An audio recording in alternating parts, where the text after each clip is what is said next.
ஆனால் நண்பர்களை தேர்ந்தெடுப்பது என்பது நம்முடைய கரத்திலே இருக்கக்கூடிய ஒரு காரியம். நாம் நண்பர்களை தேர்ந்தெடுக்கிறோம். நம்முடைய பள்ளி பிராயத்திலிருந்து நம்முடைய வாலிப பிராயத்திலே நம்முடைய வேலை செய்யக்கூடிய இடங்களிலே நாம் நண்பர்களை தேர்ந்தெடுக்கிறோம். நம்முடைய சுற்றத்தில் இருக்கக்கூடிய அண்டை அயலாரிடமிருந்தும் நாம் நண்பர்களை தேர்ந்தெடுக்கிறோம். அப்ப நண்பன் அ என்பது நண்பர்கள், நட்பு என்பது நம்முடைய வாழ்க்கையிலே மிகவும் ஒரு இன்றியமையாத ஒரு காரியமாக இருக்கிறது. இந்த நண்பரை குறித்து சொல்லும் பொழுது, நீதிமொழிகள் 17வது அதிகாரம் 17வது வசனம். அதுதான் நண்பன் என்பவன் யார் என்பதை குறித்து சொல்லக்கூடிய ஒரு வரையறையாக இருக்கிறது. நீதிமொழிகள் 17:17 இப்படியாக வாசிக்கிறோம். சிநேகிதன் எல்லா காலத்திலும் சிநேகிப்பான். ஒரு நண்பனுடைய முக்கியமான அடையாளமே, அவன் எல்லா காலத்திலும் சிநேகிக்கிறவனாக இருப்பான். எல்லா காலத்திலும் என்று சொல்லும் பொழுது, நம்முடைய சந்தோஷமான ஒரு சூழ்நிலையிலும் சரி, அல்லது நாம் ஒரு செல்வ செழிப்போடு வாழக்கூடிய காலத்திலும் சரி, அல்லது நாம் வறுமையிலே நாம் மாறிப்போய் இருந்தாலும் சரி, நாம் எப்படிப்பட்ட சூழ்நிலையில் இருந்தாலும் சரி, நாம் எப்படிப்பட்ட ஒரு நெருக்கமான காலத்திலே இருந்தாலும் சரி, அல்லது மிகவும் ஒரு சிறப்பான ஒரு காலத்திலே இருந்தாலும் சரி, எல்லா காலங்கத்திலும் சிநேகிக்கிறவன் சிநேகிதனாக இருக்கிறான். சில பேர் பார்த்தீங்க அப்படின்னா, நமக்கு ஏதேனும் கஷ்டம் வருது அப்படின்னா, அவங்க அந்த நட்ப தொடர விரும்ப மாட்டாங்க. அவங்க அத புறக்கணிச்சுட்டு போயிறவங்களா இருப்பாங்க. நாம் நன்றாக இருக்கும் பொழுது, நமக்கு அநேகர் இருக்கலாம். அநேக நண்பர்கள் நம்மை தேடி வரலாம். ஆனால் எவன் ஒருவன் நாம் கஷ்டத்தில இருக்கும் பொழுது, நமக்கு உதவி செய்வதற்காக வருகிறானோ, அவன்தான் உண்மையான நண்பன். அப்போ ஒரு நட்பு என்பது நம்முடைய வாழ்க்கையிலே ஒரு அத்தியாவசியமான ஒரு காரியமாக இருக்கிறது. அவன் எல்லா காலத்திலும் நம்மை சிநேகிக்கிறவனாக இருக்கிறான். இன்னும் சொல்லப்போனால், நீங்கள் நீதிமொழிகள் 18:24 வாசிப்போம் என்றால், "சிநேகிதர் உள்ளவன் சிநேகம் பாராட்ட வேண்டும். சகோதரனிலும் அதிக சொந்தமாய் சிநேகிப்பவனும் உண்டு." அப்போ கூட பிறந்த ஒரு சகோதரனை விட அதிகமாக நம்மை சிநேகிக்கக்கூடிய நண்பர்களும் நமக்கு உண்டு. அப்படி இருந்தால் அவர்கள் ஒரு ஆசீர்வாதத்தை பெற்றவர்களாக நீதிமொழிகள் சொல்லுகிறது. இந்த அ நண்பர்கள் எதற்காக தேவை அப்படின்னு சொல்லி பார்த்தீங்க அப்படின்னா, நீதிமொழிகள் 27வது அதிகாரம் 9வது வசனம் 27:9 வாசிக்கிறோம். "பரிமள தைலமும், சுகந்த தூபமும் இருதயத்தை களிப்பாக்குவது போல, ஒருவனுடைய சிநேகிதன் உட்கருத்தான ஆலோசனையினால் பாராட்டும் இன்பமானது களிப்பாகும்." இங்கே சொல்லப்பட்டிருக்கிறது, நண்பன் என்பவன் நமக்கு உட்கருத்தான ஆலோசனைகளை சொல்பவனாக இருக்க வேண்டும். அந்த ஆலோசனை சொல்வது எப்படி இருக்கும் என்றால், பரிமள தைலமும், சுகந்த தூபமும், நல்ல ஒரு நறுமணம் வீசக்கூடிய ஒரு ஆலோசனை தரக்கூடியவனாக அந்த நண்பன் இருக்கிறான். அதுதான் ஒரு நல்ல ஒரு ஆலோசகர் நமக்கு நண்பராக இருக்க வேண்டும். இந்த உலகத்துல பார்த்தீங்க அப்படின்னா, அ நல்ல ஒரு பழக்கவழக்கங்களை உடைய நண்பர்கள் அமைவதை விட, நீங்கள் இந்த தீய பழக்கவழக்கத்துல அநேக நண்பர்களை நீங்கள் எளிதாக சம்பாதிக்க முடியும். ஆனால் அதனுடைய உட்கருத்து அந்த ஒரு ஆலோசனையாக இருக்காது.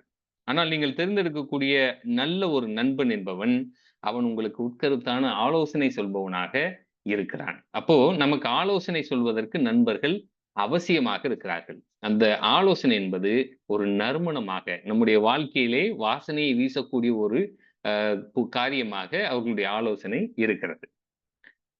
பொதுவாக ஆலோசனை என்பது நிச்சயமாக எல்லோருக்கும் தேவையான ஒன்று. நீதிமொழிகள் 11:14 அதைத்தான் வாசிக்கிறோம். "ஆலோசனை இல்லாத இடத்தில் ஜனங்கள் விழுந்து போவார்கள். அநேக ஆலோசனைக்காரர்கள் உண்டானால் சுகம் உண்டாகும்." அப்ப நம்முடைய வாழ்க்கையிலே நாம் நண்பர்கள் அநேகம் பேரை வைத்திருக்கிறோம். அநேகரும் நமக்கு இருக்கக்கூடிய நண்பர்கள் எல்லாம் நமக்கு நல்ல ஒரு ஆலோசனை சொல்பவர்களாக இருக்கிறார்கள் என்றால், நிச்சயமாக உங்களுடைய வாழ்க்கையிலே அது ஒரு சுகமான ஒரு விஷயமாக இருக்கும். இந்த நண்பர்களை தெரிந்தெடுப்பது அப்படிங்கிறதுக்கு தான் இந்த ஞானம் தேவையாக இருக்கிறது. இந்த ஞானம் இல்லாமல் நீங்கள் நண்பர்களை தெரிந்தெடுக்க முடியவே முடியாது. நல்ல நண்பர்களை. இந்த உலக பிரகாரமான நண்பர்களை பார்த்தீர்கள் என்றால், உங்களுடைய பள்ளி பிராயத்திலோ, இல்ல கல்லூரியிலோ ஒன்றாக சேர்ந்து சுற்றுபவர்களாக, ஒன்றாக உட்கார்ந்து சாப்பிடுபவர்களாக போன்ற காரியங்கள்லாம் நீங்கள் செய்து கொண்டிருக்கலாம். ஆனால், நல்ல நண்பனை தெரிந்தெடுப்பதற்கு ஞானம் வேண்டும். அந்த ஞானத்தை தருபவர் தேவன் ஒருவரே. அப்ப அந்த எப்படிப்பட்ட நண்பர்களோடு நாம் கலக்கக்கூடாது. அது ரொம்ப முக்கியம் இல்லையா? ஃபர்ஸ்ட்டு வந்து அ நண்பர்களை தேர்ந்தெடுக்கும் பொழுது, நாம் என்ன செய்ய வேண்டும் என்றால், சுளவை போல இருக்க வேண்டும். அ சொ நம்ம வந்து சல்லடையாக இருக்கக்கூடாது. இப்ப நீங்க அ அ சொலவுல நீங்க ஒரு பொருள எடுத்து படைக்கிறீங்க அப்படின்னா, அதுல இருக்கக்கூடிய அந்த கெட்டதெல்லாம் வெளிய போயிரும். நல்லது அந்த சொலவுலயே இருக்கும். ஆனா, நீங்க ஒரு சல்லடைய எடுத்து நீங்க மாவ சலிக்கிறீங்க அப்படின்னா, நல்ல மாவெல்லாம் கீழ விழுந்துரும். கடைசியில அதுல நிக்கிறது என்னவா இருக்கும்? வெறும் அந்த கசடுகள் மட்டும் தான் அந்த சல்லடையில இருக்கும். அப்ப நம்ம நண்பர்களை தேர்ந்தெடுக்கும் பொழுது, தேவையில்லாத நண்பர்களை நாம் குறைத்துக் கொண்டே வந்தோம் என்றால், நல்ல நண்பர்களை நம்மால் எளிதில் அடையாளம் காண முடியும். அதற்கு ஆண்டவர் ஞானத்தை தருபவராக இருக்கிறார். சரி, எப்படிப்பட்ட நண்பர்களை தெரிந்தெடுக்கக் கூடாது? நீங்கள் உங்களுடைய நட்பு வட்டத்தை நீங்கள் சிந்தித்துக் கொள்ளுங்கள். உங்களுடைய நட்பு வட்டத்தை மாத்திரம் நீங்கள் சிந்தித்துக் கொள்ளுங்கள். மற்றவர்களை குறித்து சிந்திப்பது நம்முடைய வேலை அல்ல. அப்ப நம்ம எப்படிப்பட்ட நண்பர்களோடு நாம் இருக்கிறோம்? நீங்க உங்களுடைய வாழ்க்கையிலே இவ்வளவு நாட்கள் யாரையெல்லாம் நண்பர்களாக நீங்கள் வைத்திருக்கிறீர்கள்? அ நீண்ட நாட்களாக இருக்கக்கூடிய நண்பர்கள் எல்லாம் யார், யார்? அப்படிங்கிறத நீங்க யோசித்து பார்த்தீங்கன்னா, எப்படிப்பட்ட நண்பர்கள் இருக்கக்கூடாதுங்கிறத நீங்க ஒவ்வொருத்தர்ட்டயும் நீங்க அப்ளை பண்ணி பார்க்கலாம். உதாரணத்துக்கு, அ நீதிமொழிகள் 20வது அதிகாரம் 19வது வசனம் இப்படியாக சொல்கிறது. நீதிமொழிகள் 20:19 "தூற்றிக் கொண்டு திரிகிறவன் ரகசியங்களை வெளிப்படுத்துவான். ஆதலால் தன் உதடுகளினால் அலப்புகிறவனோடே கலவாதே." தூற்றிக் கொண்டு திரிகிறவன். அதாவது இவர்கள் என்ன அப்படின்னா, இவர்கள் காசிப் பேசுவார்கள். அ பு அ நிறைய விஷயங்களை தூற்றிக் கொண்டு திரிவார்கள். புரணி பேசுதல் அல்லது கோல் மூட்டுதல் இந்த காரியங்கள்லாம் செய்கிறவர்கள் இருப்பார்கள். அப்படிப்பட்டவர்களை உங்களுடைய நண்பர்களாக நீங்கள் மாற்றிக் கொள்ளாதீர்கள். ஏன் அப்படின்னா, ரொம்ப எளிமையான ஒரு விஷயம். அடுத்தவர்களைப் பற்றி உங்களிடம் அவர்கள் ஏதோ ஒரு புரணியை பேசுகிறார்கள் அப்படின்னா, உங்களை குறித்தும் மற்றவர்களிடம் என்ன சொல்வார்கள்? புரணி பேசுவார்கள்ன்னு அர்த்தம். சரிதானே? நம்மகிட்ட யாரோ ஒருத்தர் வந்து மத்தவங்கள பத்தி குறை சொல்றாங்க அப்படின்னா, இன்னொரு இடத்துக்கு போகும்போது, நம்மை குறித்தும் அவர்கள் என்ன செய்வார்கள்? புரணி பேசுவார்கள். வீண் வதந்திகளை பரப்பிக் கொண்டு இருப்பார்கள். அப்ப அப்படிப்பட்ட நபர்களோடு நாம் கலக்கக்கூடாது அப்படிங்கிறதை நமக்கு வேதம் தெளிவாக சொல்லுகிறது. 2வது பார்த்தீங்க அப்படின்னா, நீதிமொழிகள் 22வது அதிகாரம் 24, 25லே பார்க்கிறோம். "கோபக்காரனுக்கு தோழனாகாதே, உக்கிரமுள்ள மனுஷரோடே நடவாதே. அப்படி செய்தால், நீ அவனுடைய வழிகளைக் கற்றுக்கொண்டு, உன் ஆத்துமாவுக்கு கண்ணியை வருவிப்பாய்." இங்கே சொல்லப்பட்டிருக்கிறது கோபக்காரன். கோபக்காரனுக்கு தோழனாகாதே. அப்படின்னா, கோவப்படுறவங்களோட நீங்க வந்து ஃப்ரெண்ட்ஷிப் வச்சுக்காதீங்க அப்படிங்கிற அந்த நேரடி அர்த்தம் கிடையாது. ஏன்னா, இந்த உலகத்துல பார்த்தீங்க அப்படின்னா, கோவப்படாத ஆளு அப்படின்னு சொல்லி எனக்கு தெரிஞ்சு யாருமே இல்ல. ஏதோ ஒரு சூழ்நிலையில கண்டிப்பா உங்களுக்கு கோவம் வரும். ஆனால் இங்க சொல்லப்பட்ட காரியம் என்ன அப்படின்னா, அ எடுத்த உடனே கோவப்படுபவர்கள், முன்கோபிகள். அந்த முன்கோபிகள், இன்னும் சொல்லப்போனா ரொம்ப ஒரு ஷார்ட் டெம்பரான ஒரு ஆட்கள். எதுக்கு எடுத்தாலும் டக்குன்னு உடனே அவங்களுக்கு கோவம் வந்துரும். அப்படிப்பட்ட முன்கோபிகளோடு, ஒரு ஷார்ட் டெம்பர் பெர்சனோட நீங்க என்ன செய்யாதீங்க, தோழமை ஆகாதீர்கள். அப்படி ஆனீங்க அப்படின்னா, என்ன ஆகும்னா, நீங்களும் அவர்களுடைய வழிகளை கற்றுக்கொள்வீர்கள். நீங்களும் என்ன செய்ய ஆரம்பிச்சுருவீங்க, எதுக்கு எடுத்தாலும் ஒரு கோவப்படுறது. இந்த மூக்கு நுனியில கோவம் வருதும்பாங்க இல்லையா? அந்த மாரி ஒரு பழக்கத்துக்கு நீங்களும் என்ன செய்வீங்க, பழகிருவீங்க அப்படிங்கிறத நீதிமொழிகள் சொல்லுது.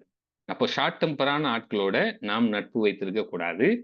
மற்றவர்களை குறித்து நம்மிடம் புறம் பேசுபவர்களோடு நமக்கு நட்பு தேவையில்லாத ஒன்று. அடுத்ததா பார்த்தீங்கன்னா, 23வது அதிகாரம் 20, 21லே வாசிக்கிறோம். 23, 20, 21. "மதுபான பிரியரையும், மாம்ச பெருந்தினிக்காரரையும் சேராதே. குடியனும், போஜன பிரியனும் தரித்திரராவார்கள். தூக்கம் கந்தைகளை உடுத்துவிக்கும்." அப்போ சிற்றின்ப பிரியர்களோடு நாம் நட்பு வைக்கக்கூடாது. மாம்ச பெருந்தினிக்காரர்கள். ரொம்ப ஒரு உணவை குறித்து ரொம்ப அதிகமாக விருப்பப்படக்கூடிய நபர்களோடு நாம் நட்பு வைத்திருக்க கூடாது. பொதுவாக அ அ வாலிப பிள்ளைகளுக்கு சொல்லக்கூடிய ஒரு ஆலோசனை என்ன அப்டின்னா, இதுதான் அந்த ஆலோசனை. என்னன்னா, சிற்றின்ப பிரியர்களோடும், பெருந்தீனிக்காரர்களோடும் நீங்கள் சேராதீர்கள். நான் பொதுவா எங்களுடைய சபையில சொல்லும்போது அப்படித்தான் சொல்லுவேன். அதாவது யார் ஒருத்தன் எப்ப பாரு இந்த சிற்றின்பத்தை குறித்து பேசிக்கிட்டே இருக்கிறோம். அது ஒருவேளை ஏதோ ஒரு பெண் பிள்ளை பற்றியதாகவோ, அல்லது ஏதோ ஒரு திரைப்படத்தை பற்றியதாகவோ, அல்லது அதில் உள்ள நடிகர்கள் பற்றியதாகவோ, அல்லது அரசியல் குறித்த காரியங்கள குறித்து பேசக்கூடிய நண்பர்கள், அவர்களுக்கு நீ தோழனா இருக்காத. 2வது எப்ப பார்த்தாலும் இந்த சாப்பாட குறிச்சு பேசிக்கொண்டே இருப்பவர்களோடு என்ன செய்யாத, ஃப்ரெண்ட்ஷிப் வச்சுக்காத அப்படிங்கிறது எங்களுடைய வாலிப பிள்ளைகளுக்கு சொல்லக்கூடிய ஒரு அறிவுரை. ஏன் அப்படின்னா, நம்மளும் அதைப் போலவே யோசிக்க ஆரம்பிப்போம். அப்ப யாரோடு நட்பு வைத்திருக்கணும்னா, அ நெறைய படிக்கிறவங்களோட நீ பேசு. நெறைய படிக்கிறவங்களோடு நம்ம பேசும்பொழுது, நமக்கும் என்ன ஆகும் அப்டின்னா, அந்த படிப்பினுடைய காரியங்கள் நம்ம தெரிஞ்சுக்கலாம். நம்ம அதுக்கேத்த மாரி நடந்துக்கலாம். அப்போ நெறைய புஸ்தகங்கள் படிப்பவரோடும், அந்த புஸ்தகங்களை குறித்து பேசுபவர்களோடும் நீங்கள் நட்பு வைத்துக் கொள்ளுங்கள். மற்ற சிற்றின்ப காரியங்களை குறித்து அதிகமாக பேசுபவர்களோடு நீங்கள் நட்பு வைத்துக் கொள்ளாதீர்கள்.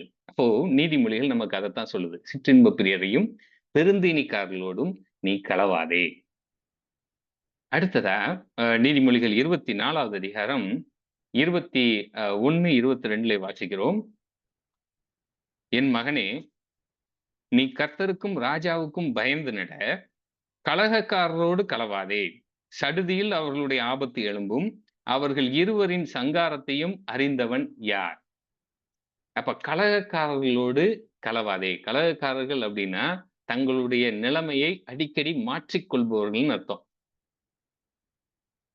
குறிப்பா திடீர்னு ஒரு ராஜாவுக்கு விரோதமா அவர்கள் கலகம் செய்யக்கூடிய நபர்களாக இருப்பார்கள்.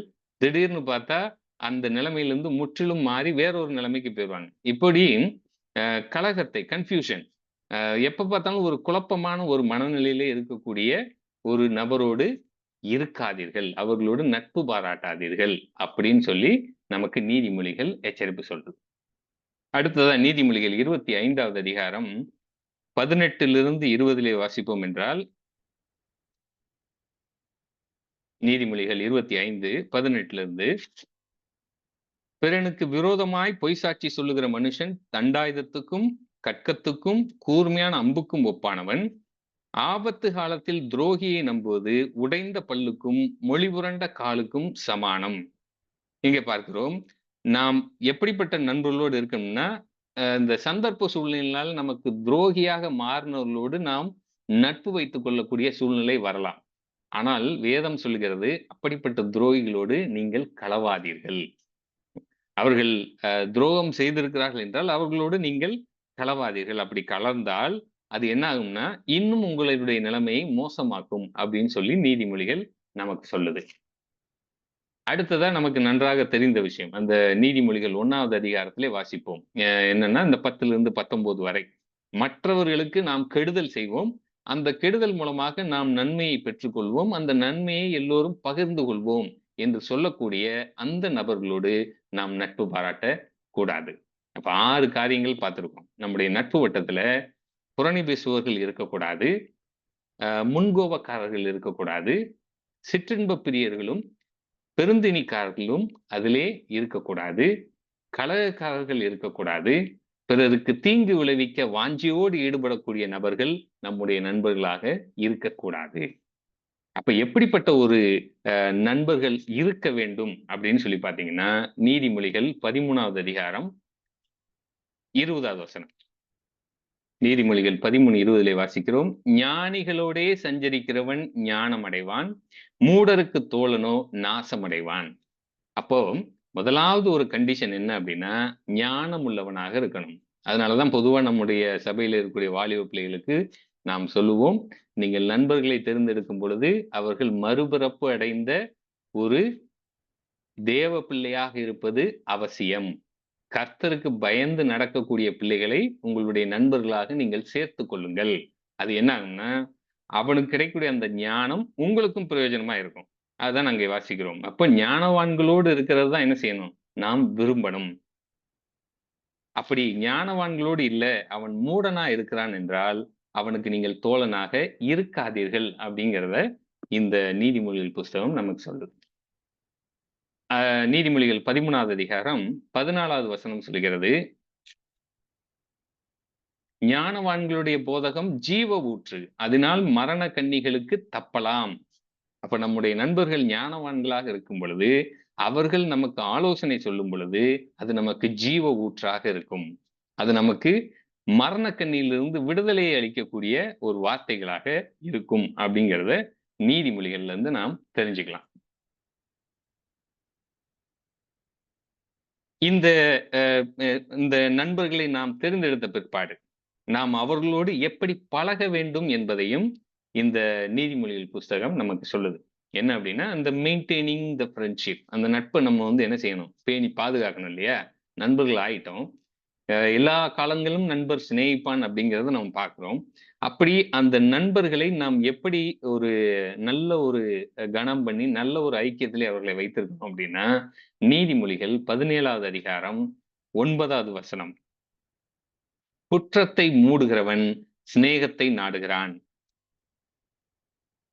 அந்த நண்பர்களிடம் ஏதேனும் குறைகள் இருக்கிறது, அல்லது நீங்கள் யாருக்கேனும் நண்பர்களாக இருக்கிறீர்கள் என்றால், அவர்களிடம் ஒரு குறை இருக்கிறது அப்படின்னு சொல்லி தெரிஞ்சுச்சுன்னா, அந்த குற்றத்தை என்ன செய்யக்கூடாது? நாம் பெரிதுபடுத்தக்கூடாது. அது அவர்களுடைய பலவீனம், அவர்களுடைய குறை என்று நாம் எடுத்துக்கொண்டு, அந்த குற்றத்தை நாம் மூடுகிறவர்களாக இருக்க வேண்டும். குற்றத்தை மூடுகிறவன் சிநேகத்தை நாடுகிறான். இப்ப உதாரணத்துக்கு, அ ஒரு நண்பர் இருக்காரு. அந்த நண்பர் எப்பயோ உங்களுக்கு ஏதோ ஒரு விதத்துல ஒரு கெடுதல் செய்திருக்கலாம். அந்த கெடுதலை நீங்கள் மன்னித்து, நீங்கள் அவரை மீண்டுமாக நண்பர்கள் ஆக்கும் பொழுது, திரும்ப அந்த விஷயத்த குறிச்சு என்ன செய்யக்கூடாது? சிந்திக்கக் கூடாது. அந்த காரியத்தை அப்படியே மூடிவிட வேண்டும். அதுதான் நமக்கு வேதம் நமக்கு சொல்லித் தர்ற ஒரு பாடம். குற்றத்தை மூடுகிறவன். அப்ப மன்னிப்பது, மறப்பது. இந்த 2ம் நட்பை பேணுவதற்கு ரொம்ப ஒரு இன்றியமையாத ஒரு காரணிகள். அடுத்ததா நீதிமொழிகள் 17, 14 வாசிக்கிறோம். "சண்டையின் ஆரம்பம் மதகை திறந்து விடுகிறது போல் இருக்கும். ஆதலால் விவாதம் எழும்பும் முன் அதை விட்டுவிடு." நண்பர்களோடு இருக்கும் பொழுது, நீங்கள் ஒரு ஆர்கியுமென்ட்‌க்கோ அல்லது விவாதத்துக்கோ போவதை தவிர்ப்பது நல்லது. அதுதான் இங்க சொல்லுது. என்ன மதகை திறந்து விடுகிறது போல் இருக்கும். அப்போ மதகை திறந்து விடுறதுன்னா என்னது? ஒரு அணைக்கட்டு இருக்கு. அந்த அணை முழுக்க நீர் நிரம்பி இருக்கு. அதுல ஏதேனும் ஒரு சின்ன ஒரு ஓட்டை வந்துச்சு அப்படின்னா, அது அந்த ஓட்டை பெருசாகி அதனுடைய அந்த வாட்டரோட அந்த ஃப்ளோவே அதிகமாகி, அது முற்றிலும் அந்த தண்ணீய ஃபுல்லா வெளிய தள்ளும். அது உண்மையிலே அழிவை கொண்டு வரதா இருக்கும். அப்போ விவாதம் எழும்பும் முன் அதை விட்டு என்ன செஞ்சிரணும்? விட்டுறணும். சண்டையினுடைய ஆரம்பம் ஏதோ ஒரு இடத்துல நாம் அவர்களுக்குள்ள வாக்குவாதம் வருது அப்படின்னா, நாம் அதை செய்யாமல் இருப்பது நல்லது. நீதிமொழிகள் 25வது அதிகாரம் 17வது வசனம். "உன் அயலான் சலித்து உன்னை வெறுக்காதபடிக்கு அடிக்கடி அவன் வீட்டில் கால் வைக்காதே." அப்போ நண்பர்களை நாம் அந்த நட்பை நாம் பேணி பாதுகாப்பதுல செய்ய வேண்டிய முக்கியமான காரியம், அடிக்கடி அவங்க வீட்டுக்கு என்ன செய்யக்கூடாது? போகக்கூடாது. அப்படி போனீங்க அப்படின்னா, அது ஒரு சமயத்துல என்ன செய்யும்னா, திகட்ட ஆரம்பிச்சுரும். அதுதான் இங்க சொல்றாரு. நீங்க அந்த 16வது வசனத்துல வாசிச்சீங்கன்னா, "தேனை கண்டுபிடித்தாயானால் மட்டாய் சாப்பிடு. மிதமிஞ்சி சாப்பிட்டால் வாந்தி பண்ணுவாய்." அதைப் போல தான் இந்த காரியமும். நீங்க அடிக்கடி அவருடைய வீட்டுக்கு போகும்பொழுது, அந்த நட்பினுடைய அந்த வீரியம் குறைந்து போய்விடும். உங்களால் அந்த நட்பை பேணி பாதுகாக்க முடியாது. இப்போ உதாரணத்துக்கு, அ அ ஒரு ஒரு தாய் தகப்பன் 2 பேர் இருக்கிறாங்க. அவங்களுக்கு கிட்டத்தட்ட ஒரு 8 பிள்ளைகள் இருக்கிறாங்க. அந்த 8 பிள்ளைகளும் ஒரு நாள் விடுமுறை வந்துச்சு. விடுமுறை வந்த உடனே தன்னுடைய அப்பாட்ட பார்த்து கேட்குறாங்க. "அப்பா, எங்களுக்கு ஐஸ்கிரீம் வேணும் வாங்கி தாங்க" அப்படின்னு.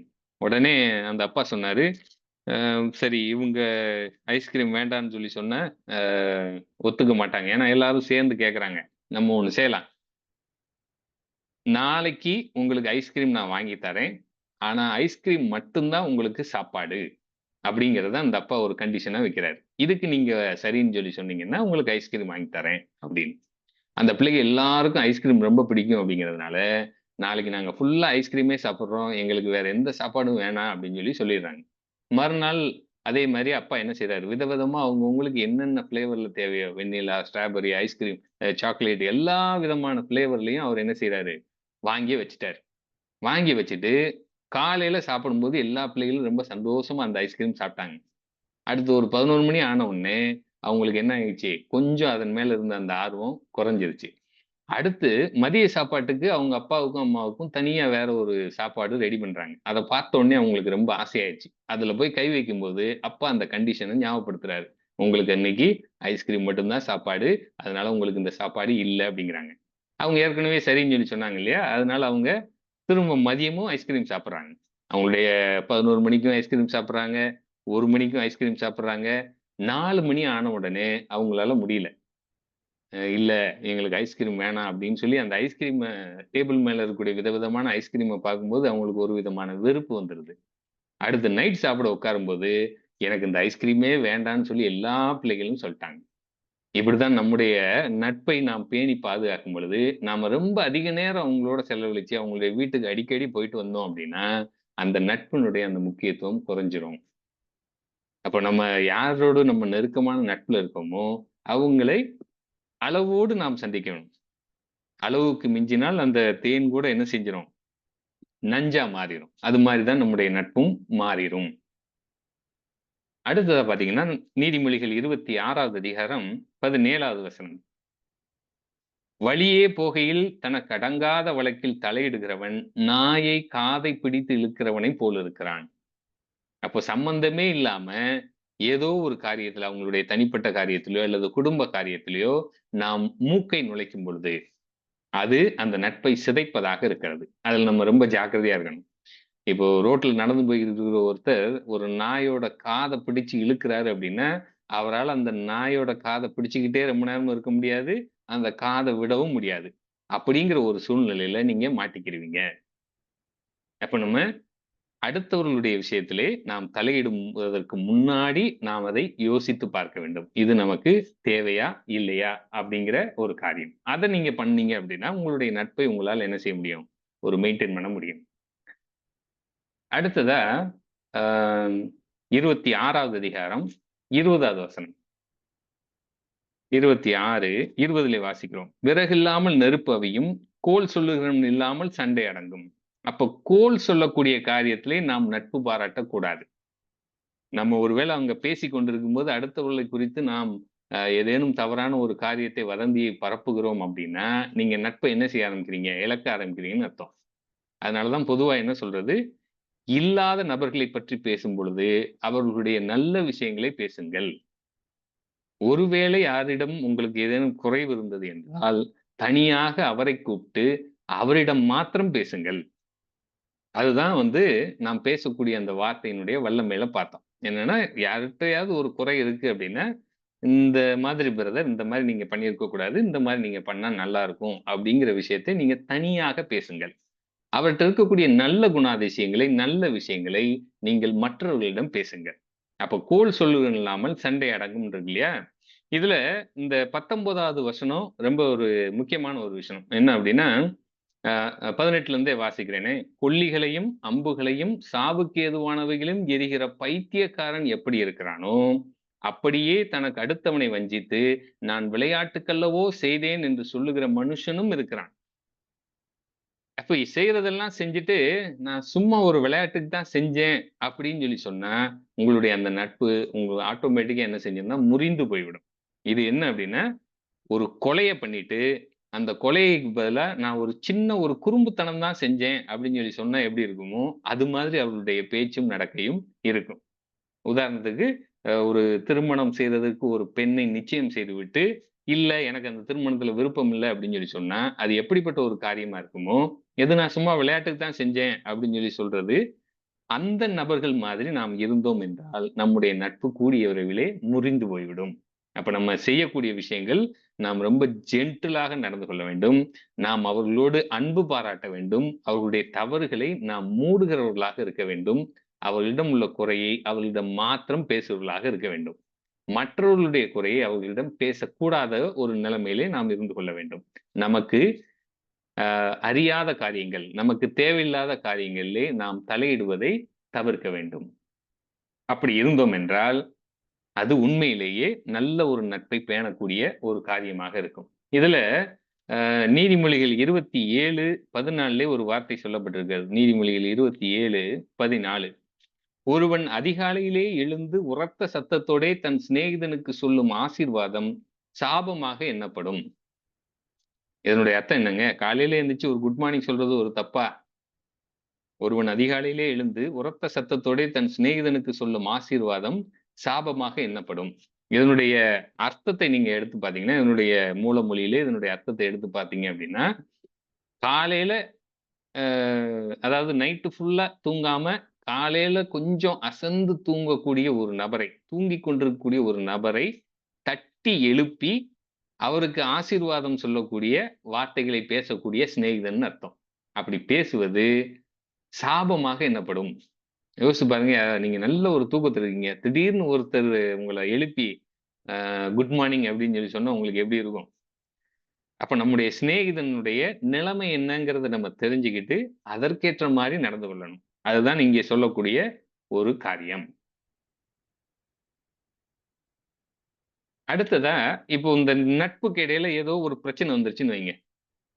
பொதுவாக இந்த உலகத்திலே அ நாம் ஈடுபடக்கூடிய இந்த நட்பிலே வரக்கூடிய பிரச்சனைகள்ல ரொம்ப முக்கியமானது பண விஷயமாக இருக்கலாம். அல்லது உங்களுடைய தனிப்பட்ட குணாதிசயங்களை பொறுத்த காரியமாக இருக்கலாம். அல்லது வேறு ஏதேனும் உங்களுடைய குடும்பத்தின் சம்பந்தமான காரியமாக இருக்கலாம். அப்ப நட்புக்கு இடையில ஒரு பிரிவு வருது. ஏதோ ஒரு பிரச்சனையில உங்களுக்கு அவர் ப்ராப்பரா சப்போர்ட் பண்ணல அப்படிங்கிற ஒரு வருத்தம் இருக்கு. இல்ல அந்த நட்பு முறிஞ்சு போகிற நிலைமையில இருக்கு அப்படின்னா, எப்படி சரி பண்ணலாம் அப்படின்னா, நீதிமொழிகள் 16:7 சொல்லுது. நீதிமொழிகள் 16:7 ஒருவனுடைய வழிகள் கர்த்தருக்கு பிரியமாயிருந்தால், அவனுடைய சத்துருக்களும் அவனுடைய சமாதானமாகும்படி செய்வார். அப்ப நம்முடைய வழி எப்படிப்பட்ட வழிகளாக இருக்கிறது அப்படிங்கிறத நம்ம சிந்திச்சு பார்க்கணும். பொதுவாக 2 பேருக்கு இடையில ஏதோ ஒரு கருத்து வேறுபாடு வருது அப்படின்னா, நம்ம எத குறிச்சு யோசிப்போம்?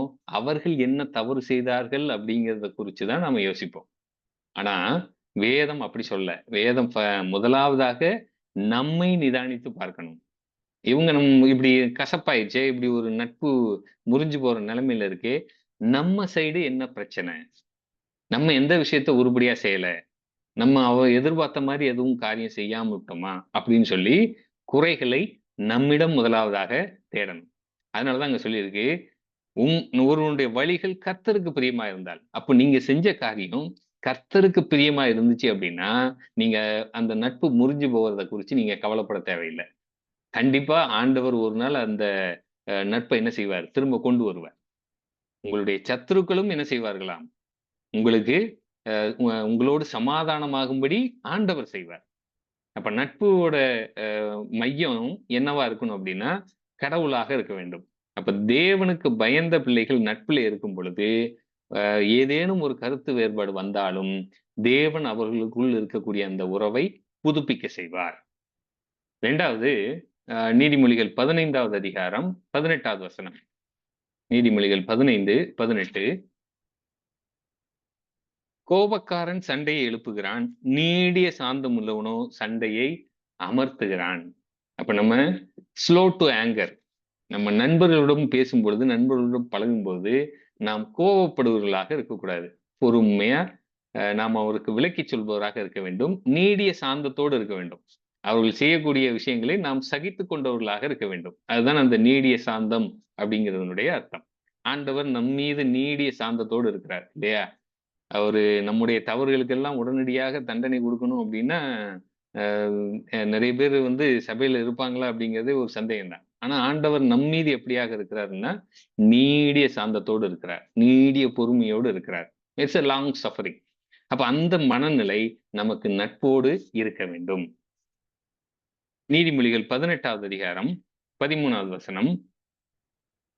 காரியத்தை கேட்கும் முன் உத்தரம் சொல்லுகிறவனுக்கு அது புத்தியீனமும் வெட்கமுமா இருக்கும். அப்ப நம்ம 2 பேருக்கு இடையில ஏதோ ஒரு பிரச்சனை இருக்கு அப்படின்னா, முதலாவதாக அவர்கள் கற்றுக்கொள்ள வேண்டிய காரியம், அவர்கள் என்ன சொல்ல வருகிறார்கள் என்பதை கேட்கணும். அவங்க பேச ஆரம்பிச்ச உடனே நம்ம என்ன செஞ்சுருவோம், நம்ம மனசுல இருக்கிறத படபடபடன்னு சொல்ல ஆரம்பிச்சுருவோம். "நீ இப்படி செஞ்சுட்ட, நான் அப்படி செஞ்சுட்டேன். நான் இத இப்படி எதிர்பார்க்கல, அப்படி எதிர்பார்க்கலன்னு" சொல்லி நாம் என்ன செய்ய ஆரம்பிச்சுருவோம், பேச ஆரம்பிக்கிறோம். ஆனா, முதலாவதாக நாம் செய்ய வேண்டியது, அவர்களுடைய காரியம் என்ன அப்படிங்கிறத நம்ம புரிஞ்சுக்க முயற்சி செய்யணும். அவர்களை பேச விடணும். அத நம்ம கவனிக்கணும். அப்படி கவனிச்சாலே, அவர்களுடைய சூழ்நிலைய நாம் புரிஞ்சுகிட்டாலே, நம்மால் அவர்களை என்ன செய்ய முடியும்? அந்த பிரச்சனையை நாம் ஈஸியா என்ன செய்ய முடியும்? சால்வ் பண்ண முடியும். அடுத்ததா 15வது அதிகாரம் 1வது வசனம். மெதுவான பிரதியுத்தரம். நாம் அவர்களோடு பேசும்பொழுது, ரொம்ப மெதுவாக நாம் அவர்களுக்கு பதில் சொல்பவர்களாக இருக்கணும். ஒருவேளை அவர்கள் பக்கமே தவறுகள் இருக்கலாம். ஆனால் அப்படி தவறுகளை நாம் என்ன செய்யணும்? மெதுவா சொல்லிக் காட்டணும். அப்படி சொல்லிக் காட்டும்போது, அதை அவர்கள் ஏற்றுக்கொள்வார்கள். நம்ம எடுத்தோனே அவங்கள வந்து நம்ம அ அ குற்றப்படுத்துறோம் அப்படின்னா, எல்லோருக்கும் இருக்கக்கூடிய ஒரு காரியம், ஆட்டோமேட்டிக்கா அவர்களுக்குள் இருக்கக்கூடிய அந்த சுயம் கண்டிப்பாக வெளிய வரும். என்ன எப்படி சொல்லலாம்? அப்படிங்கிற ஒரு கேள்வி அவங்க மனசுக்கு வந்துச்சு அப்படின்னா, அந்த நட்பு வந்து என்ன செய்யாது? தொடராது. அந்த நட்பினுடைய அந்த பிரச்சனை முடிவுக்கு வராது. அப்ப அந்த நட்புக்கு பிரச்சனைய நம்ம சால்வ் பண்ணணும் அப்படின்னா, மெதுவாக நம்முடைய காரியங்களை அவர்களுக்கு நாம் விளக்க வேண்டும். இதெல்லாம் நம்ம செஞ்சோம் அப்படின்னா, நம்முடைய நட்பை நாம் என்ன செய்யலாம்? அ தக்க வைத்துக் கொள்ளலாம். சரிங்க. இப்படிலாம் நம்ம நட்பெல்லாம் இப்போ இருக்கக்கூடிய நண்பர்கள் எல்லாம் நான் யோசிச்சு பார்க்கிறேன். இப்படிப்பட்ட நண்பர்கள்லாம் எனக்கு இல்லையே! அல்லது அ எ இப்படிப்பட்ட நண்பர்கள நான் இன்னும் தேடி கண்டுபிடிக்கலையே! அப்படின்னு சொல்லி நினைச்சீங்கன்னா, அதற்காக நீங்கள் கவலைப்படாதீர்கள். நமக்கு ஒரு நண்பர் உண்டு. யாருங்க அது? நம்முடைய நெருங்கிய நண்பர் யாராக இருக்க வேண்டும் என்றால், ஆண்டவராகிய இயேசு கிறிஸ்துவாக இருக்க வேண்டும். அவர் சொன்னார் இல்லையா? யோவான் 15வது அதிகாரம் 13வது வசனத்திலே சொல்லுகிறார், "ஒரு சிநேகிதனுக்காக ஜீவனை தருவதிலும் மேலான அன்பு இந்த உலகத்துல என்ன இல்ல? இல்லன்னாரு. ஒரு நண்பனுக்காக உயிர் கொடுப்பது அப்படிங்கிறது, இந்த உலகத்தில இருக்கக்கூடிய அன்பிலேயே ஆகச்சிறந்த அன்பு. மிகச்சிறந்த அன்புனா, அந்த நண்பனுக்காக ஜீவனை கொடுப்பது. ஆண்டவராகிய இயேசு கிறிஸ்து நமக்காக ஜீவனை தந்தார். அவர் நம்மை நண்பர்கள் என்று சொல்லியிருக்கிறார். யோவான் 15வது அதிகாரம் 14வது வசனம். நீங்க அந்த யோவான் 15, 13, 14 வாசிச்சீங்கன்னா, அது சொல்லப்பட்டிருக்கிறது.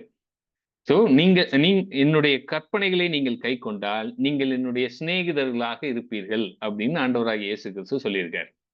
அப்போ நாம் தேவனுடைய வார்த்தைக்கு கீழ்ப்படிந்து நடக்கிறோமா? நம்முடைய காரியங்கள் அவருக்கு பிரியமாக இருக்கிறதா? அப்படி இருந்துச்சு அப்படின்னா, உங்களுக்கு மிகச்சிறந்த நண்பர் யாருன்னா, ஆண்டவராகிய இயேசு கிறிஸ்து. அவர் கண்டிப்பா உங்களுக்கு இந்த உலகத்திலே அநேக நண்பர்களை தருவார். அந்த நண்பர்களோடு நட்பு உங்களுக்கு நீடிய நாட்கள் நிலைத்திருக்கும்படியாக அவர் செய்வார். அப்ப இந்த ஆலோசனைகளை எல்லாம் நாம் நீதிமொழிகள் புஸ்தகத்திலிருந்து நாம் தெரிந்து கொள்ள முடியும். இதுல அடுத்து இன்னொரு காரியத்த குறித்து நான் சொல்றதா இருந்தேன். அது என்னன்னா, நம்முடைய வேலை. இந்த உலகத்திலே நாம் வேலை செய்வது என்பது நம் மீது விழுந்த கடமையாக இருக்கிறது. அது எந்த வேலையாக இருந்தாலும் சரி, எப்படிப்பட்ட வேலையாக இருந்தாலும் சரி, நாம் வேலை செய்து இருக்க வேண்டும் அப்படிங்கிறத நம்ம புதிய ஏற்பாட்டிலேயும் அநேக இடங்கள்ல நாம் வாசிக்க முடியும். 2 தெசலோனிக்கேயர் 3வது அதிகாரம் 11, 12.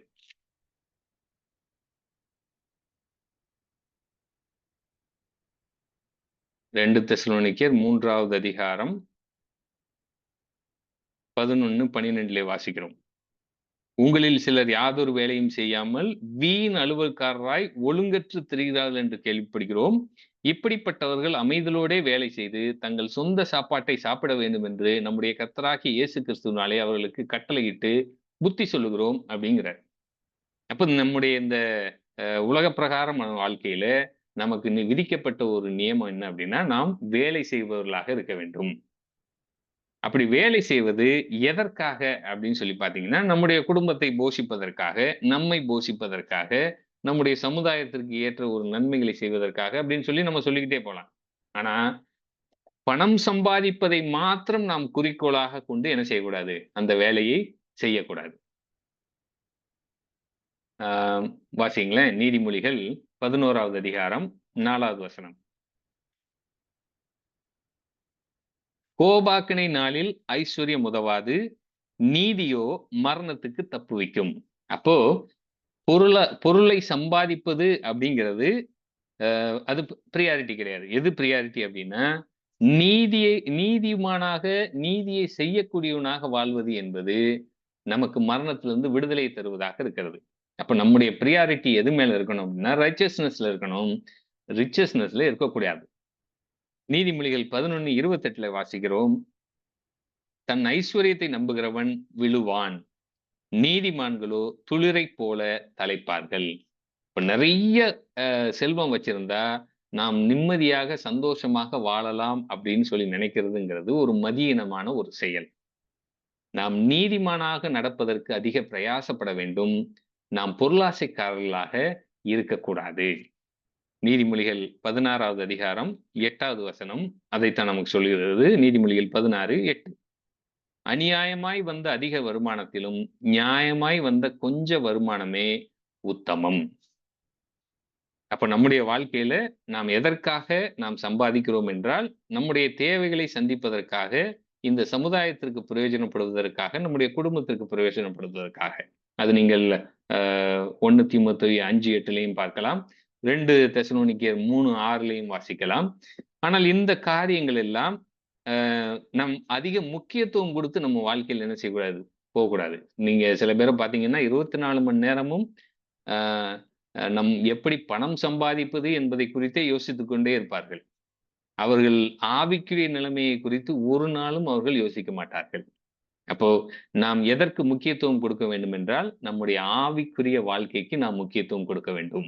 அநேக நேரங்களிலே சிலர் அந்த ஞாயிற்றுக்கிழமை வேலை பார்த்தால் 2 சம்பளம் கிடைக்கும் அல்லது 2 வித அந்த அதிகப்படியான வருமானம் கிடைக்கும் என்பதற்காக, சபையினுடைய அந்த கூடுதலை விட்டு போகிறவர்களும் இருக்கிறார்கள். சபைக்கு வருவதை விட, வேலைக்கு சென்றால் எனக்கு அதிக வருமானம் கிடைக்கும் அப்படின்னு சொல்லி போறவங்க இருக்காங்க. அப்படி போறவங்க தங்களுடைய அந்த நிலைமையை யோசித்து பார்க்கணும். நம்ம எதற்காக ஞாயிற்றுக்கிழமை சபை கூடுதலை விட்டுட்டு நம்ம வந்து வேலைக்கு போறோம். அப்ப நம்முடைய ஆவிக்குரிய வாழ்க்கைக்கு நாம் அதிக முக்கியத்துவம் தருவர்களாக இருக்கணும். எவ்வளவு பெரிய ஒரு பொருள் கிடைத்தாலும் சரி, என்னுடைய ஆவிக்குரிய வளர்ச்சிக்கு அது தடையாக இருந்தது என்றால், நான் அதை செய்ய மாட்டேன் என்ற ஒரு சூழ்நிலையிலே அவர்கள் இருக்கணும். அதைதான் இந்த நீதிமொழிகள் நமக்கு சொல்லுது. அநியாயமாய் வந்த அதிக வருமானத்திலும், நியாயமாய் வந்த கொஞ்ச வருமானமே உத்தமம். சரி. இப்போ அ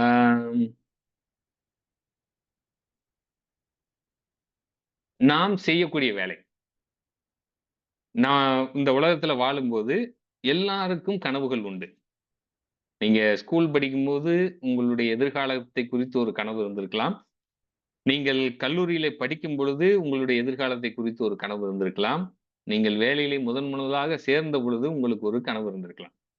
ஆனா அந்த கனவுகள் எல்லாம் நிறைவேறணும் அப்படின்னா, நாம் செய்ய வேண்டிய ஒரு காரியம், நீதிமொழிகள் 16வது அதிகாரம் 3வது வசனம். "உன் செய்கைகளை கர்த்தருக்கு ஒப்புவி, அப்பொழுது உன் யோசனைகள் உறுதிப்படும்." நம்ம இத செஞ்சிரலாம், அத செஞ்சிரலாம் அப்படின்னு சொல்லி யோசிக்கிறத விட, நாம் கர்த்தரிடம் அந்த இதெல்லாம் என்ன செஞ்சிரணும், நம்முடைய செய்கைகளை எல்லாம் கர்த்தருக்கு ஒப்புவிக்கணும். "ஆண்டவரே உமக்கு சித்தமானால், நாங்கள் இப்படி காரியங்கள் செய்வோம்." அதுதான் நம்ம யாக்கோபுல வாசிக்கிறோம் இல்லையா? யாக்கோபு 4வது அதிகாரத்துல அதத்தான் வாசிக்கிறோம். நாங்கள் உமக்கு சித்தம் இருந்தால், நாங்கள் உயிரோடு இருந்தால், அடுத்த வருடம் இன்னென்ன காரியங்களை எல்லாம் செய்வோம். அப்படின்னு சொல்லி நீங்க என்ன செய்யுங்க, கேளுங்க அப்படின்னு சொல்லி யாக்கோபு சொல்றாரு. அதே தான் அங்கேயும் பார்க்கிறோம். "உன் செய்கைகளை கர்த்தருக்கு ஒப்புவி, அப்பொழுது உன் யோசனைகள் உறுதிப்படும்." நீங்க அடுத்து ஒரு ரொம்ப ஒரு அருமையான வார்த்தை. இது நீங்க அநேக இடங்கள்ல நீங்கள் காருக்கு பின்னாடி கூட எழுதி வைத்திருப்பார்கள், அல்லது அநேக இடங்கள்ல எழுதி வைத்திருப்பார்கள். நீதிமொழிகள் 10வது அதிகாரம் 22வது வசனம். என்ன வசனம் அது? "கர்த்தரின் ஆசீர்வாதமே ஐசுவரியத்தை தரும். அதனோடே அவர் வேதனையை கூட்டார்." இந்த வசனத்த யோசித்து பாருங்களேன். "கர்த்தரின் ஆசீர்வாதமே ஐசுவரியத்தை தரும்." கர்த்தருடைய ஆசீர்வாதம் ஐசுவரியத்தை தரும் அப்படிங்கிற வரைக்கும் ஓகே. அடுத்த ஒரு வார்த்தை இருக்கு. "அதனோடே அவர் வேதனையை கூட்டார்." அப்படின்னா என்னங்க அர்த்தம்? அப்ப யோசிச்சு பாருங்க. அப்போ செல்வம் பெருக பெருக அவருக்கு வாழ்க்கையில அப்ப பாடுகள், கஷ்டங்கள், துன்பங்கள் இதெல்லாம் வராதா என்ன? என்னுடைய அர்த்தம் பார்த்தீங்க அப்படின்னா, நீங்க கடினமா உழைக்கிறீங்க. கடினமான உழைப்புக்கு ஆண்டவர் எப்பொழுதும் அதற்குண்டான கூலியை தருபவராக இருக்கிறார். ஆனா, நீங்க அவருடைய சித்தத்தின் பிரகாரம், அவருக்கு விருப்பமான நிலைமையிலே நீங்கள் அந்த காரியங்கள் செய்யும் பொழுது, அதை அவர் ஆசீர்வதிக்கிறவராக இருக்கிறார். அங்கீகரிப்பு வேறு, ஆசீர்வாதம் வேறு. அவர் ஆசீர்வாதத்தை கூட்டி தருகிறார் அப்படின்னா, நீங்க அவருக்கு பிரியமாக நடந்து கொள்கிறீர்கள்ன்னு அர்த்தம். வேதனையை கூட்டார் அப்படிங்கும்போது, வேதனைகளை ஆண்டவர் ஒரு காலும் அனுமதிப்பது ஒரு காலும் அவர் உண்டாக்குவதில்லை. அவர் மூல காரணம் அல்ல. ஆனால் ஒரு சில நேரங்களிலே தம்முடைய பிள்ளைகளுக்கு அவர் வேதனையை அனுமதிப்பவராக இருக்கிறார். அந்த அனுமதிப்பு என்பது நம்மை சரி செய்வதற்காக அவர் அனுமதிக்கிறார். அதுவும் ஒரு வகையிலே செல்வம் தான். நம்முடைய ஒருவேளை அது விசுவாச சோதனையாக இருக்கலாம். அல்லது நம்முடைய பலவீனங்களை மாற்றி நம்ம இன்னும் விசுவாசத்திலே ஊன்ற கட்டக்கூடிய ஒரு நிலைமையிலே அது இருக்கலாம். ஆனால் இறுதியில் என்ன அப்படின்னா, அந்த ஐஸ்வர்யம் கர்த்தர் தந்த ஆசீர்வாதம் என்பதை நாம் ஒத்துக்கொள்ள வைக்கும். இப்போ ஆண்டவர் தான் எனக்கு ஆசீர்வாதத்தை தருகிறார் அப்படிங்கிறத நாம் முதலாவதாக புரிந்து கொள்ள வேண்டும். அதோடு அவர் வேதனையை கூட்டார் அப்படிங்கிறதையும் நாம் அதை புரிந்து கொள்ளணும். அந்த நியாயமாய் சம்பாதித்த பொருள் கொஞ்சமா இருந்தாலும், அதிலே நாம் திருப்தியாக இருக்க முடியும். கர்த்தருடைய ஆசீர்வாதத்தை நாம் பார்க்க முடியும். நீங்கள் அநேகரை பார்க்கலாம். அநேகர் நீங்கள் பிரசங்கியில நீங்க வாசிச்சீங்க அப்படின்னா, அதனுடைய நிலைமை என்னங்கிறது தெரியும். அ பிரசங்கி 5வது அதிகாரம். 5வது அதிகாரம் 18, 19 அதேபோல 6வது அதிகாரம் 2, 3 இதுதான் மனுஷனுடைய வாழ்க்கையினுடைய ஒரு காரியம். ஒரு மனுஷன் எப்படிப்பட்ட ஒரு நிலைமையில இருக்கான், அவன் என்னென்னலாம் செய்றான் அப்படிங்கிற அந்த காரியத்த குறிச்சு பிரசங்கி ரொம்ப அழகா சொல்லியிருப்பாரு. என்னன்னா, இதோ உயிரோடு இருக்கும்படி தேவன் அருளிச் செய்த நாளெல்லாம் மனுஷன் புசித்து, குடித்து சூரியனுக்கு கீழே தான் படும் பிரயாசம் அனைத்தின் பலனையும் அனுபவிப்பதே நலமும் உத்தமமான காரியம் என்று நான் கண்டேன். இதுவே அவன் பங்கு. தேவன் ஐஸ்வர்யத்தையும், சம்பத்தையும் எவனுக்கு கொடுத்திருக்கிறாரோ, அவன் அதிலே புசிக்கவும், தன் பங்கைப் பெறவும், தன் பிரயாசத்திலே மகிழ்ச்சியா இருக்கவும், அவனுக்கு அதிகாரம் அளிப்பது தேவனுடைய அனுக்கிரகம். இப்ப இது அ நீங்க 6வது அதிகாரத்துல நீங்க 2 வசனம் வாசிச்சீங்கன்னா, அங்க 2 விஷயம் சொல்லியிருக்கு. என்னன்னா, அதாவது ஒருவனுக்கு தேவன் செல்வத்தையும், சம்பத்தையும், கனத்தையும் கொடுக்கிறார். அவன் என்ன இச்சித்தாலும் அதெல்லாம் அவனுக்கு குறைவில்லாமல் கிடைக்கும். ஆனாலும் அவைகளை அனுபவிக்கும் சக்தியை தேவன் அவனுக்கு கொடுக்கவில்லை. அந்நிய மனுஷன் அதை அனுபவிக்கிறான். இதுவும் மாயையும் கொடிய நோயுமானது. ஒருவன் 100 பிள்ளைகளை பெற்று அநேக வருஷம் ஜீவித்து தீர்காயுசை அடைந்திருந்தாலும் அவன் ஆத்துமா அந்த செல்வத்தால் திருப்தி அடையாமலும் அவனுக்கு பிரேத கல்லறை முதலாய் இல்லாமலும் போகுமானால் அவனை பார்க்கிலும் கருவழிந்த பிண்டம் வாசி என்கிறேன். ரொம்ப ஒரு அருமையான ஒரு காரியம். என்ன அப்படின்னா, ஆண்டவர் இன்னைக்கு என்ன உயிரோடு வைத்திருக்கிறார். எனக்கு ஒரு வேலையை தந்திருக்கிறார். அந்த வேலையை நான் என்னுடைய முழு மனதோடு நான் என்ன செய்கிறேன்? அதிலே ஆர்வத்தோடு அந்த வேலையை நான் செய்கிறேன். அந்த பிரயாசத்தினுடைய பலனை நான் அனுபவிக்கிறேன். இதுதான் நிஜம். இதுதான் அன்றைய தினத்திலே எனக்கு கிடைத்த ஒரு பங்கு. அப்ப இந்த இந்த நாம் படக்கூடிய அந்த பிரயாசத்தை அனுபவிப்பதும் தேவன் நமக்கு தந்த ஒரு ஆசீர்வாதம். அதுதான் அங்க 6வது அதிகாரத்துல 2 உதாரணம் சொல்லியிருக்கு. என்னன்னா, அ ரொம்ப கஷ்டப்பட்டு சம்பாதிக்கிறான். ராத்திரி பகலா உட்கார்ந்து சம்பாதிக்கிறான். ஆனா சின்ன வயசுலயே என்ன செஞ்சிடுறான்? இறந்து போய் விடுகிறான். அப்போ அவன் சம்பாதித்தது மற்றவர்களுக்கு அப்படின்னு சொல்லி ஒரு நிலைமை வருது. நீங்க அடுத்து ஒரு உதாரணம் சொல்லியிருக்காரு. ஒருவன் 100 பிள்ளைகளை பெற்று அநேக வருஷம் ஜீவித்து அவன் எல்லா காரியங்களையும் செய்திருந்தாலும், அவன் தான் செய்த அந்த செல்வத்தால் திருப்தி அடையாமல் இருக்கிறான்னு வைங்க. அவனுக்கு கடைசியில ஒரு கல்லறை கூட இல்லாம இருக்கு அப்படின்னா, அவனுடைய நிலைமை ரொம்ப மோசம்ங்கிறாரு. அப்போ நாம் சிந்திக்க வேண்டியது என்னன்னா, ஆண்டவர் எனக்கு ஒரு வேலையை தந்திருக்கிறார். அந்த வேலை நான் முழு மனதோடு செய்கிறேன். அதனுடைய பிரயாசத்தை கர்த்தர் ஆசீர்வதித்திருக்கிறார். அதை நான் என்ன செய்கிறேன்? அனுபவிக்கிறேன். இந்த நிலைமையில இருப்பது ஒரு பெரிய ஆசீர்வாதம். இந்த மனநிலை தான் எல்லோருக்கும் இருக்க வேண்டிய ஒரு மனநிலை. அப்ப என்ன ஆண்டவர் தந்திருக்கிறாரோ, அதை நான் மகிழ்ச்சியோடு ஏற்றுக்கொள்கிறேன். அதை நான் அனுபவிக்கிறேன். அதிலே நான் மனமகிழ்ச்சியாக இருக்கிறேன் அப்படிங்கிறது ஒரு நல்ல விஷயம். அப்ப நாம் செய்யக்கூடிய எல்லா காரியங்களும், நாம் செய்யக்கூடிய அந்த வேலையாக எந்த வேலையாக இருந்தாலும் சரி, அது ஒரு வேளை கர்த்தருடைய ஊழியமாக இருந்தாலும் சரி, அல்லது இந்த உலக பிரகாரமான வேலையாக இருந்தாலும் சரி, நாம் யாரை மையமாக வைத்து செயல்பட வேண்டும் என்றால், தேவனை மையமாக வைத்து செயல்பட வேண்டும். நம்முடைய செய்கைகளை அவருக்கு ஒப்புவிக்க வேண்டும். அவருக்கு பிரியமான காரியங்களை நாம் செய்ய வேண்டும். அப்படி செஞ்சோம்னா, ஆண்டவர் அதை ஆசீர்வதிக்கிறார். நமக்கு மனமகிழ்ச்சியை தருகிறார். அந்த செல்வத்தினுடைய அளவு முக்கியமல்ல, அதனுடைய தரம் தான் முக்கியம். நீங்கள் ஒரு பெரிய ஒரு வீட்டிலே ரொம்ப பல வகையான உணவுகள் அந்த மேசையில அடுக்கி வைத்திருந்தாலும், அதை உங்களால் சாப்பிட முடியவில்லை அப்படின்னா, அது உண்மையிலேயே மிகவும் ஒரு துக்கமான ஒரு விஷயம். அதே இது உங்க வீட்ல ஒரு பழைய சோறு தான் இருக்கு அப்படின்னா, அத நீங்க மகிழ்ச்சியோடு சாப்பிடுவதற்கு உங்களுக்கு முடியுது அப்படின்னா, அது ஒரு ஆசீர்வாதம். அப்ப நம்முடைய செய்யக்கூடிய காரியங்களில் நாம் அ தேவனை மையமாக வைத்து செயல்பட வேண்டும். நமக்கு இன்றைக்கு என்ன ஆண்டவர் நியமித்திருக்கிறாரோ, அந்த வேலையை நாம் முழு மனதோடு, ஒரு சின்சியாரிட்டியோட அந்த வேலைய நம்ம என்ன செய்யணும்? செய்யணும்.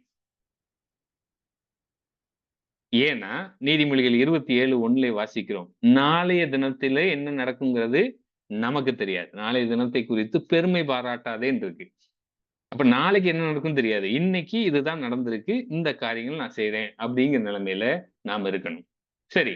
அப்போ ஒரு நல்ல ஒரு வேலைக்காரராக, நல்ல ஒரு காரியத்தை செய்யக்கூடியவராக எப்படி இருக்கணும் அப்படின்னா, நீதிமொழிகள் 10வது அதிகாரம் 26வது வசனம். நீதிமொழிகள் 10:26 இங்கே சொல்லப்பட்டிருக்கு. பற்களுக்கு காடியும், கண்களுக்கு புகையும் எப்படி இருக்கிறதோ, அப்படியே சோம்பேறியும் தன்னை அனுப்புகிறவர்களுக்கு இருக்கிறான். முதலாவதாக நாம் தெரிந்து கொள்ள வேண்டிய காரியம், நாம் செய்யக்கூடிய வேலையிலே சோம்பேறியாக இருக்கக்கூடாது. அது என்னங்க பற்களுக்கு காடி? காடின்னா என்னதுங்க?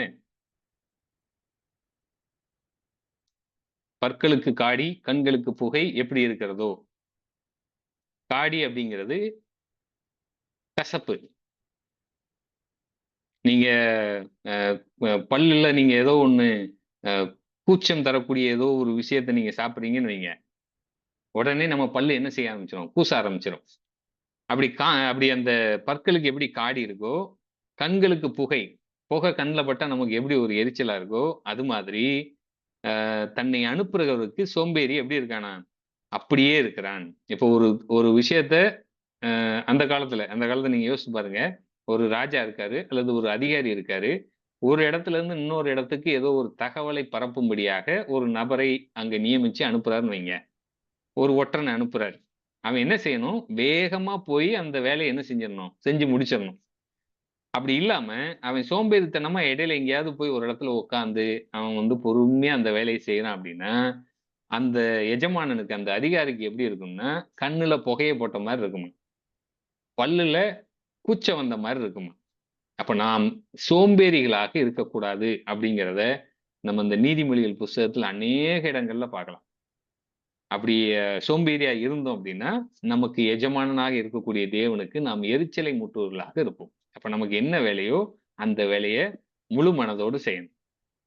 இப்போ நீதிமொழிகள் 18:9 அத பார்த்து நம்ம முடிக்கலாம். நீதிமொழிகள் 18:9 அங்கே பார்க்கிறோம். தன் வேலையில் அசதியாய் இருப்பவன் அழிம்பனுக்கு சகோதரன். அழிம்பன்னா யாருங்க? அழிம்பன் என்பவன் அழிவை உண்டாக்குகிறவன். இப்ப உதாரணத்துக்கு, நீங்க ஒரு கட்டடம் கட்டுறீங்க. அந்த கட்டடம் கட்டும் பொழுது, அதுல இருக்கக்கூடிய அந்த பொருட்கள்லாம் ரொம்ப மட்டமான ஒரு பொருள வச்சு நீங்க கட்டுறீங்கன்னு வைங்க. அந்த கட்டடம் எப்படி இருக்கும்? பலன் இல்லாததாக இருக்கும். கூடிய விரைவிலே அது என்ன செஞ்சிரும்? நொறுங்கி விழுந்துரும்.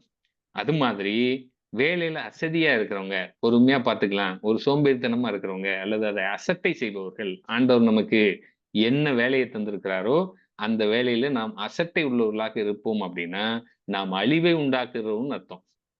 அந்த விஷயத்த நாம ஒண்ணும் இல்லாம ஆக்குறோம்னு அர்த்தம். அதுதான் அழிம்பனுக்கு சகோதரன். அப்ப நமக்கு என்ன வேலை ஆண்டவர் குடுத்திருக்காரோ, அந்த வேலைய நாம் ரொம்ப உற்சாகத்தோடு செய்யணும். அதுக்கு தான் நீங்கள் என்ன செய்யணும் அப்படிங்கிறது 12வது அதிகாரம் 24வது வசனத்துல சொல்லப்பட்டிருக்கிறது. "ஜாக்கிரதை உள்ளவனுடைய கை ஆளுகை செய்யும், சோம்பேறியோ பகுதி கட்டுவான்." அப்ப நம்ம செய்யக்கூடிய வேலையில ஜாக்கிரதையா செய்யணும். நீதிமொழிகள் 22:29 அங்கே வாசிக்கிறோம். துன்மார்க்கன் தன் முகத்தை கடினப்படுத்துகிறான், செம்மையானவனோ தன் வழியை நேர்படுத்துகிறான். அப்போ ஃபர்ஸ்ட் பாயிண்ட் நம்மளுடைய அந்த திறமை இருக்கு இல்லையா? Develop your skill. ஒருவேளை இதுதான் என்னுடைய வேலை, இந்த வேலையை நான் செய்யறேன். இந்த வேலை செய்யும்போது எனக்கு இந்த திறமையெல்லாம் வேணும் அப்படின்னா, அந்த திறமையை வளர்த்துக் கொள்வான். அந்த திறமையை வளர்த்துக் கொள்கிறவன், அத ரொம்ப ஒரு சக்சஸ்ஃபுல்லா மாத்துறான்னு அர்த்தம். அது இல்லாம சோம்பேறித்தனமா நான் இதை கற்றுக்கொள்வது எனக்கு தேவையில்லாத வேலை அப்படின்னு சொல்லி நினைச்சான்னா, அவன் அலிம்பனாக இருக்கிறான். அவன் சோம்பேறியாக இருக்கிறான். தன்னுடைய வேலையை கெடுத்துக் கொள்பவனாக இருக்கிறான். நீதிமொழிகள் 14:23 சொல்லப்பட்டிருக்கிறது. நீதிமொழிகள் 14:23 சகல பிரயாசத்தினாலும் பிரயோஜனம் உண்டு. உதடுகளின் பேச்சோ வறுமையை மாத்திரம் தரும். வெறும் வாய்ப்பேச்சு வீரர்களா இருக்கக்கூடாது. சில பேர்ட்ட ஒரு வேலையை சொன்னோம்னா, அவங்க என்ன செய்வாங்க? வாய்ப்பேச்சுல ரொம்ப ஒரு திறமையானவர்களா இருப்பார்கள். ஆனால் வேலைன்னு சொல்லி வரும்பொழுது, அவர்கள் அதை செய்ய மாட்டார்கள். அப்ப சகல பிரயாசத்திலும் பிரயோஜனம் உண்டு. நீங்க பிரயாசப்படுற எல்லா காரியத்துக்கும் ஒரு பிரயோஜனம் இருக்கு. ஆனா நம்ம என்ன செய்யக்கூடாது? வெறும் உதட்டளவில் பேசக்கூடியவர்களாக மாத்திரம் இருக்கக்கூடாது. அப்போ உங்களுடைய வேலையினுடைய நேர்த்தி ரொம்ப முக்கியம். ஏதோ வேலை செஞ்சோம் அப்படிங்கிறதுக்காக செய்யக்கூடாது. அதை மிக தரமான ஒரு காரியமாக நாம் செய்யணும். அப்போ நம்முடைய வாழ்க்கையில நாம் நம்முடைய வேலையில ரொம்ப சின்சியரா இருந்தோம் அப்படின்னா, நிச்சயமாக அவர்கள் ராஜாவுக்கு முன்பாக நிற்பார்கள். அதுதான் நீதிமொழிகள் சொல்லுது. அந்த அளவுக்கு அவர்கள் உயர்த்தப்படுவார்கள். தங்களுடைய வேலையிலே உயர்த்தப்படுவார்கள் அப்படிங்கிறத நீதிமொழிகள் புஸ்தகம் நமக்கு கற்றுத்தருது. இன்னைக்கு நம்ம கத்துக்கிட்ட காரியம் 2 காரியங்கள். ஒன்று, நம்முடைய நண்பர்கள் எப்படிப்பட்டவர்களாக இருக்க வேண்டும்? அந்த நட்பு என்பது எதற்கு அவசியமாக இருக்கிறது? ஆலோசனைகள் தருவதற்கு நமக்கு நண்பர்கள் அவசியமானவர்களாக இருக்கிறார்கள். அப்ப அந்த நண்பர்கள் தேவனுடைய பிள்ளைகளாய் இருப்பது மிகச் சிறந்தது. தேவன் உங்களுக்கு மையமாக இருந்தார் என்றால், அந்த நட்பு நீண்ட நாட்கள் வரும். 2வது காரியம், நாம் வேலை செய்யும் பொழுது எப்படிப்பட்ட ஞானத்தோடு நடந்து கொள்ள வேண்டும் என்பது 2வது காரியம். அப்ப நமக்கு ஆண்டவர் ஒரு வேலையை தந்திருக்கிறார். இன்றைக்கு எனக்கு இந்த வேலையை தந்திருக்கிறார். நான் அதை முழு ஈடுபாட்டோடு நான் செய்கிறேன். தேவனுக்கு பிரியமான வகையிலே அந்த வேலையை செய்கிறேன். எந்த ஒரு குறுக்கு வழியையும் நான் பின்பற்றவில்லை. அதற்கு ஏற்ற அந்த தரத்தை நான் தருகிறேன்.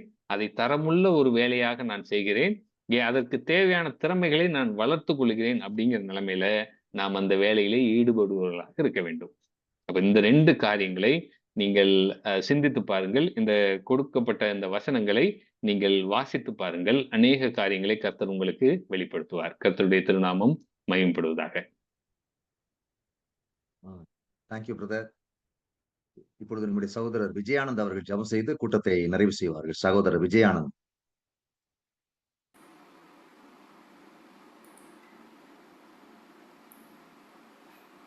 ஜபிக்கலாம். மகா கிருபையும் இரக்கம் நிறைந்த எங்கள் தேவாதி தேவனே, இந்த வேலைக்காய் நன்றி செலுத்துகிறோம். சகோதரன் மூலியமாக நீர் எங்களோடு பேசின காரியத்துக்காக நன்றி செலுத்துகிறோம். ஒரு நண்பனை நீங்கள் எவ்வாறு தேர்ந்தெடுக்க வேண்டும் என்பதை பற்றி வேதத்தின் மூலமாக நீர் பேசின காரியத்தை நாங்கள் கேட்டோம் கர்த்தாவே. எங்களுடைய வாழ்க்கையில் நாங்கள் நண்பர்களை எப்படியாக வைத்திருக்கிறோம் என்பதை நாங்கள் சிந்தித்து பார்த்து அதை நாங்கள் சரி செய்ய உதவி செய்ய.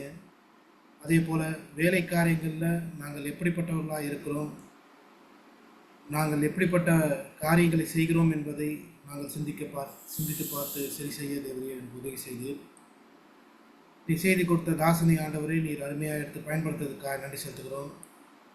அவனுடைய குடும்பங்களை ஆசீர்வதிங்க. வந்திருக்கிற ஒவ்வொருவரையும் நீ ஆசீர்வதிங்க. இந்த தருணத்தை எங்களுக்கு தந்து இந்த வேதத்தை நாங்கள் கற்றுக்கொள்ள எங்களுக்கு கொடுத்த இந்த சாக்கியத்துக்காக நன்றியோடு துதிக்கிறோம். ஸ்தோத்திரம்.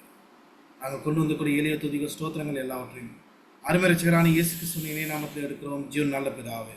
ஆமென்.